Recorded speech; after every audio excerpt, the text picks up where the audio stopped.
সেদিন সন্ধ্যেবেলা আমি আর মা বসেছিলাম ফুচকা পার্টি করার জন্য।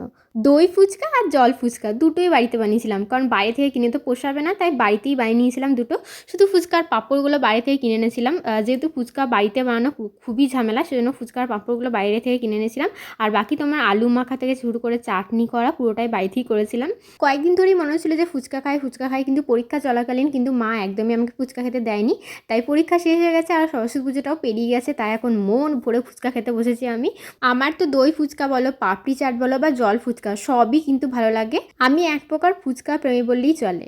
তো এখন আমি বসেছি জল ফুচকা খাওয়ার জন্য। আর জলটা দেখো, তোমাদের জলটা দেখে কার কার লোভ লাগছে অবশ্যই কমেন্ট করে জানিও। আর আমার ফুচকা নিয়ে একটা কম্পিটিশন করারও ইচ্ছা আছে, কিন্তু আমাদের বাড়িতে তোমার স্ট্যান্ড বা লাইট বলো কোনোটারই সেরকম ভালো ব্যবস্থা নেই বলে এগুলো করতে পারি না। তো আশা করছি নেক্সট টাইম যখন ফুচকা খাবো অবশ্যই একটা কম্পিটিশন করব। আর আজকের ভিডিওটা ভালো লাগলে অবশ্যই লাইক আর চ্যানেলটাকে সাবস্ক্রাইব করতে একদম ভুলো না।